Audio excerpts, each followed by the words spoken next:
खूबसूरत पैगाम तेजी के साथ निकल रहा है। ठंडी ठंडी हवा।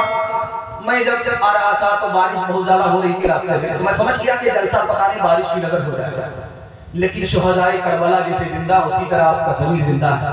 अल्लाह ने जलसे को बचा लिया। हाथ उठा करके वादा कीजिए, मुंह देख करके फैसला करेगा। हाथ उठाइए इंशाअल्लाह। हाँ, यही देखना था कि मुंह देख करके फैसला होता है या पानी और दूध और पानी का फर्क करके फैसला होता है। खैर, तीसरा पैगाम आपकी खिदमत में रखने के लिए जा रहा हूँ। इसको बहुत ध्यान से सुनिएगा, पूरे जलसे का खुलासा जो मैं आपके सामने रखने के लिए जा रहा हूँ, बहुत ध्यान से इसको सुनिएगा। हजरत इमाम हुसैन इतने बड़े आदमी थे कि दुआ दे देते थे, दुआ कबूल हो जाती, बद्दुआ करते थे, बद्दुआ कबूल हो जाती। लेकिन करबला के मैदान में आकर के तलवार उठाई, शहीद हो गए, दुश्मन को शिकस्त नहीं दे पाए। राज क्या है ये मैं आपको सुनाने के लिए जा रहा हूं। अगर दुश्मन को शिकस्त देते तो हुकूमत मिलती, हुकूमत को नाना ने पसंद नहीं किया। अपने लिए, अपने नवासे के लिए हुकूमत से बढ़कर के गर्दन कटाना शहादत थी। अल्लाह ने वो दे दिया जो हुकूमत से बेहतर थी, वो नहीं दिया जो नाना को पसंद नहीं, इसलिए दुश्मन को शिकस्त नहीं दे पाए, शहीद हो गए। इमाम जाफर सादिक रहमतुल्लाह अलैह से पूछा गया, आदमी आज ख्वाब देखे ये कब पूरा हो सकता है? 50 साल में लग सकता है। आज के ख्वाब को पूरा होने में 50 साल भी लग सकता है। अब वो कैसे? कहा कि हजरत हुसैन के नाना नबी ने मदीने में ख्वाब देखा था कि मेरे नाती को सियाह सफेद रंग का कुत्ता खून में लथपथ कर देगा। ये ख्वाब 50 साल पहले देखा गया था और सन 61 हिजरी में इमाम हुसैन को शमर नाम के आदमी ने सजदे की हालत में कुर्बान किया। ये कौन आदमी था? सियाह रंग का आदमी था, इसका काला रंग था, मुंह पर सफेद दाग था। ये करबला के मैदान में 50 साल के बाद सियाह सफेद रंग का कुत्ता था।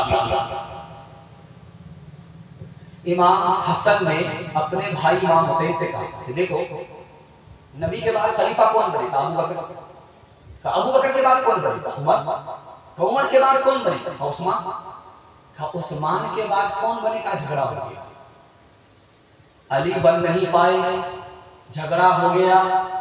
तो इमाम हसन ने अपने भाई से कहा कि मुझे समझ में आ गया कि मेरे खानदान में नबी और बादशाह जमा नहीं हो सकते।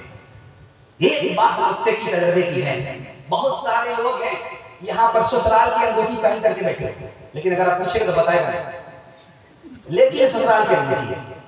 लेकिन देखना यह है उनके हाथ में कौन से हाथ में अंगूठी है। तो आप देखिएगा, इसमें 20% लोग ऐसे होंगे जिनके दाहिने हाथ में अंगूठी होगी, लेकिन 80% लोग ऐसे होंगे जिनके बाएं हाथ में अंगूठी होगी। अब मैं आपसे पूछना चाहता हूं कि दाहिना हाथ बाएं हाथ से बढ़कर के है कि अंगूठी दाहिने हाथ में होना चाहिए, लेकिन अंगूठी बाएं हाथ में है। तो किसी बुजुर्ग से पूछा, हुजूर दाएं हाथ में लोग अंगूठी नहीं पहनते, बाएं हाथ में अंगूठी पहनते, बात क्या? कहा जो हकदार होता है वो हमेशा हक से महरूम होता है। जैसे इमाम हुसैन हकदार थे, हक से महरूम होते। एक मिसाल पैगाम को खत्म कर रहा हूं, ध्यान से सुनिए। ईसाई क्या कहते हैं कि हजरत ईसा अल्लाह के बेटे थे, यहूदियों ने सूली पर चढ़ा। मुसलमान कहता है कि ईसा अलैहिस्सलाम अल्लाह के बेटे नहीं, बंदे हैं, और सूली पर नहीं चढ़ाए गए, आसमान पर उठा लिया।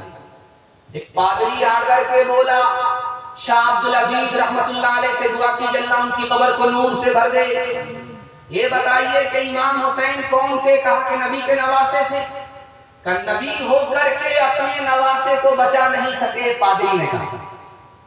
तो शाह अब्दुल अजीज रहमतुल्लाह अलैह ने ऐसा जवाब दिया कि वो चारों चित हो गए।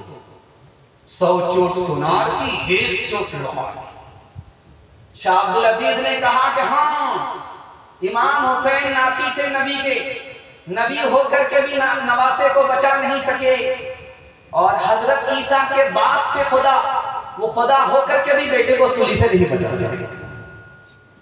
लिबास है फटा हुआ, गुबार में अटा हुआ, तमाम जिस्म नाज़िनी छिदा हुआ कटा हुआ, छिदा हुआ कटा हुआ, लिबास है फटा हुआ, गुबार में अटा हुआ, तमाम जिस्म नाज़िनी छिदा हुआ कटा हुआ, छिदा हुआ कटा हुआ। ये कौन ज़ी वक़ार है, बला का शहसवार है, कि है हजारों कातिलों के सामने डटा हुआ, डटा हुआ, डटा हुआ। ये दिल यकीन हुसैन है, नबी का नूर ऐन है, ये मर्द हक परस्त है, मैं ज़ात मस्त है, कि जिसके सामने कोई बुलंद है न पस्त है, बुलंद है न पस्त है। उधर हजार बात है, मगर अजीब बात है कि एक से हजार का हौसला शिकस्त है। ये दिल यकीन हुसैन है, नबी का नूर ऐन है। मुहर्रम को सामने रखिए और ये लिसान बोला जाता है, हसल हुसैन बोला जाता है, इमाम बाड़ा बोला जाता है। ये इमाम बाड़ा नहीं है, ये ईमान बिगाड़ा है। और ये लिसान नहीं है, निशान है। ये हसल हुसैन नहीं है, हसन हुसैन है। इससे अंदाजा कीजिए कि ये हुसैनी जो मुहर्रम का जुलूस लेकर के निकलते हैं कितने पढ़े लिखे। निशान को लिसान बोलते, हसन हुसैन को हसल हुसैन बोलते, और ईमान बिगाड़ा को इमाम बाड़ा बोलते। इसको ध्यान में रखिएगा, जल्दी से निकल जाएगा। बड़ा खूबसूरत पैगाम 3 मिनट का आपकी खिदमत में आ जाएगा। सारी सच्चाई आपके सामने आ जाएगी कि मुनाफिक कौन था, मुसलमान कौन था। इमाम हसन ने अपने भाई हसन से कहा कि हुसैन से कहा कि देखो मदीना मत छोड़ना, कूफा मत जाओ। जिस दिन कूफा वाले तुमको मदीना से निकालने में कामयाब हो गए, कूफा भुला करके तुमको वो जलील कर देंगे।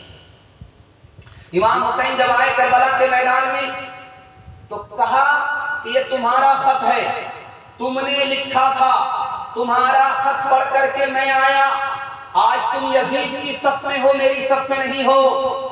इमाम हुसैन ने कूफा के लोगों से कहा, जब सारे लोग काफले वाले शहीद हो गए, एक बच्चा बचा, तो देखा कि काफला आगे चल रहा है, औरतों का लूटा पीटा काफला आगे चल रहा है। पीछे कूफा के लोग रो रहे हैं, मातम कर रहे हैं, चेहरा फाड़ रहे हैं और चेहरे को कालिक से पोत रहे हैं। तो ये छोटा बच्चा इमाम ज़ैनुल आबिदीन जो बचा हुआ था, ये बोला कि तुम लोग हमारे ऊपर मातम कर रहे हो, तो हमारे काफले को तो कत्ल किसने किया? ओ झूठे मक्कारो, तुमने कत्ल किया और तुम ही मगरमच्छ के आंसू बहा रहे हो। हमारा सब कुछ झूठा हो सकता है, लेकिन ये आंख झूठी नहीं हो सकती। आखिरी मिसाल है, पैगाम को खत्म करना। मक्का आया है कूफा का आदमी मसला पूछने के लिए। मसला क्या है कि नमाज की हालत में था, मच्छर ने खून पीना शुरू किया, उसका पेट इंडिया गेट हो गया। उसके जो मुंह पर थप्पड़ मारा, पेट फट गया। वो खून बदन को लगा, कपड़े को लगा, कपड़ा नापाक हुआ कि पाक हुआ, नमाज हुई कि नहीं हुई।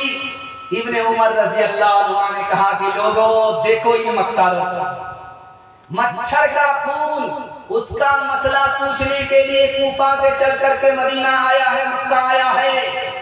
इमाम हुसैन को नवासे रसूल को इन्होंने शहीद कर दिया। उस वक्त मालूम नहीं किया था कि ये खून हलाल था या हराम था। दिन एक सितम रात, दिन एक सितम रात करो हो, वो दोस्त हो दुश्मन को भी तुम माफ करो हो। दामन पे कोई छींट न, खंजर पे कोई दाग, तुम कत्ल करो हो के करामात करो हो। मुझे को पवालो मुसाफिर न समझो, मैं आया नहीं हूँ बुलाया गया एक मेहमान बना कर सताया गया हो, मैं रोया नहीं हो, रुलाया गया हो। खुदा जाने कैसी है ये मेज़बानी, 72 प्यासा का है बंद पानी, 72 प्यासों का है बंद पानी। मुक़द्दर में है जाम में कौसर का पीना, मैं प्यासा नहीं हूँ, पिलाया गया हो। जो झुकता था सरबा निगाहे खुदा में, वही सर कलम हो गया करबला में, वही सर कलम हो गया करबला में। शहादत की मंजिल को पाया है हमने, मैं मुर्दा नहीं